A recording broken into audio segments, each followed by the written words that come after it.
या ठिकाणी आपण 6th स्टँडर्ड मध्ये 1.2 जे लेसन आहे ते स्टोरी आपण पाहणार आहोत. या स्टोरीकडे पहा. या स्टोरी मधील मेन कॅरेक्टर्स आहेत ते म्हणजे क्रोज फॅमिली, कावळ्यांचं कुटुंब. त्यानंतरचा महत्वाचा रोल आहे तो कोब्राचा. ओके, म्हणजे या स्टोरीमध्ये जे महत्वाचे कॅरेक्टर आहेत त्यामध्ये आहे क्रो फॅमिली म्हणजे कावळ्यांचे कुटुंब. त्याच्यानंतर आहे कोब्रा, हा एक सापाची जात आहे कोब्रा म्हणजे. त्यानंतर याच्यामध्ये क्वीनची एंट्री आहे, त्या गार्डची एंट्री आहे, परत सर्वंटची एंट्री आहे आणि एका ब्रॅसलेटची सुद्धा त्यामध्ये स्टोरी आहे. म्हणजे मेन कॅरेक्टर जे आहेत ते crows family, cobra, queen, bracelet, guard यांच्या अवतीभोवती ही स्टोरी या ठिकाणी आपण पाहतो. या स्टोरीचं मोरल काय आहे ते आपला स्टोरी पाहिल्याच्या नंतरच लक्षात येईल. पण हळूहळू आपण पॅरेग्राफ वाईज आता पाहूयात. फर्स्ट पॅरेग्राफ मध्ये नेमकं या स्टोरीमध्ये काय सांगितलेलं आहे. चला सुरुवात करूया स्टोरीला. Long long ago there lived a family of crows on a banyan tree. लक्षात घ्या, बनियान ट्री म्हणजे कशाचे झाड? वडाचे झाड. हार्ड वर्ड्स तुम्हाला राईट साईडला दिलेले आहेत. तर बनियान ट्री मीन्स वडाचे झाड. आणि या वडाच्या झाडावरती एक कावळ्याचं कुटुंब खूप खूप वर्षापूर्वी राहत होतं. They had prepared a beautiful nest. त्यांनी एक सुंदर असं घरटं बांधलेलं होतं त्या झाडावरती. Made it their home. आणि त्या घरट्यालाच आपलं घर बनवलेलं होतं. म्हणजे हे घरटच त्यांचं घर होतं. अ विक्ड कोब्रा, एक दुष्ट वाईट वृत्तीचा जो कोब्रा आहे, lived in the hollow of that same tree. याच झाडाच्या एका हॉलो म्हणजे ज्या ठिकाणी पोकळी आहे म्हणजे जागा आहे, छिद्र म्हणतो आपण, होल म्हणतो, त्यामध्ये हा साप राहत होता. म्हणजे पहा सीन मध्ये काय आलेलं आहे की कावळ्याचं कुटुंब ज्या झाडाच्या फांदीवरती घरटं बनवून राहत होतं त्याच झाडाच्या एका पोकळीमध्ये कोब्र्यानेही आपलं काय बनवलं होतं? घर बनवलेलं होतं. चला पुढे जाऊयात सेकंड पॅरेग्राफ कडे. वन डे, एके दिवशी, the crows were very happy as the lady crow had laid eggs. एका दिवशी जो कावळा आहे म्हणजे तिथे जे कावळे होते ते खूप हॅपी झाले, आनंदी झाले, कारण जे लेडी क्रो आहे, जिला कावळीन म्हणू आपण, ओके, लेडी क्रो जी आहे तिने काय दिली होती? अंडे दिली होती. म्हणजे अंडे देणे म्हणजे पिलांना जन्म घालणे. Okay. One evening they flew out together for food. आणि सर्व कावळे एक दिवस अन्नाच्या शोधामध्ये बाहेर गेले असता.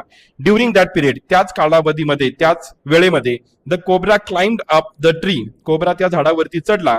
And ate the little ones of the crows. आणि त्या कावळ्यांचे जे लहान लहान पिल्ले होते त्या पिल्लांना त्याने खाऊन टाकलं. पुढे पहा.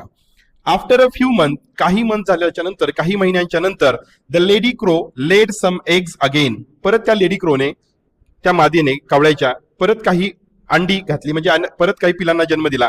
दिस time they decided that they will stay at short distance to watch their nest. यावेळेस मात्र त्याने ठरवलं की आपण थोडंसं दूर जाऊन एका झाडावरती बसूयात आणि तिथून पाहूयात नेमकं आपल्या पिलांसोबत होतं काय. म्हणजे आपण पिल्लांना तर जन्म देतो पण ती पिल्लं कोणतरी खाऊन टाकतं, मग हे कोण खातं हे पाहण्यासाठी त्यांनी असा प्लॅन ठरवला की आपण इथून थोडंसं दूरवर बसून आपण आपल्या पिलांचं ऑब्झर्वेशन करू की नेमकं आपल्या पिलांसोबत काय होतं. हे या 3 पॅरेग्राफ मध्ये आपण पाहिलेलं आहे. आपली स्टोरी आता इथंपर्यंत आलेली आहे. तुम्हाला समजलं असेल, एक कावळ्याची फॅमिली ज्या झाडावरती राहते वडाच्या, त्या झाडावरती एक कोब्रा पण राहतो. पण जेव्हा ही कावळे अन्नाच्या शोधामध्ये बाहेर जातात त्यावेळेस मात्र हा जो कोब्रा आहे त्यांच्या पिल्लांना खाऊन घेतो. हे पाहण्यासाठी, आता नेमकं त्यांच्या पिलांसोबत काय होतं हे पाहण्यासाठी त्यांनी हा प्लॅन बनवलेला आहे की ते आता बाहेर जाऊन थोडंसं दूरवरून दुसऱ्या झाडावरनं त्या पिलांचं ऑब्झर्वेशन करणार आहेत, निरीक्षण करणार आहेत की नेमकं त्या पिलांना होतं काय. तर या पुढील पार्ट आपण पुढच्या स्टोरी मधल्या पुढच्या पार्टमध्ये. होमवर्क मध्ये आपल्याला ही हार्ड वर्ड्स या ठिकाणी दिले आहेत. फर्स्ट वर्ड पहा, बनियान ट्री आहे, ज्याला वडाचं झाड म्हणतो आपण. सेकंड वर्ड आहे नेस्ट. थर्ड वर्डला आपल्याला रीड करायचंय विक्ड असं. नेक्स्ट आहे हॉलो मीन्स पोकळी. लेड मीन्स घातली. एग मीन्स अंडी. इव्हनिंग मीन्स संध्याकाळ. फ्ल्यू मीन्स उडाले. ओके. देन पिरियड मीन्स काळ, वेळ. क्लाइम्ब मीन्स चढले. लिटल वन्स पिल्लं, लहान पिल्लं, त्यांना लिटल वन्स म्हणतात. डिस्टन्स अंतर, दूर. ही वर्ड्स तुम्हाला 4 लाईन नोटबुक मध्ये लिहून घ्यायची आहेत आणि व्यवस्थितरित्या एका पेजवरती एक वर्ड लिहायचा आहे आणि त्याची प्रॅक्टिस करायची आहे. पहा, इंग्रजीमध्ये व्होकॅब्युलरीमध्ये म्हणजे शब्दसंग्रह, जे शब्द तुम्हाला रीडिंग करत असताना नवीन वाटतात त्या शब्दांचा मराठी अर्थ समजून घेणे आणि त्या शब्दांच्या स्पेलिंगचा सराव करणे, यामुळे रायटिंग स्किल जे आहे ते बेटर होत असते. आणि ज्यावेळेस आपल्याला स्पोकन म्हणजे इंग्रजी बोलण्याचा सराव करायचा असतो त्यावेळेस आपल्याला हे लक्षात ठेवलेले जे शब्द आहेत ते शब्द सहजपणे आठवतात and we can easily communicate with others. Okay, लक्षात ठेवा. त्यामुळे दिलेला होमवर्क पण कम्प्लीट करत चला. होमवर्क कसा चेक करायचा याचीही पद्धत आपल्याकडे आहे, त्यानंतर आपण ते तुम्हाला सांगू.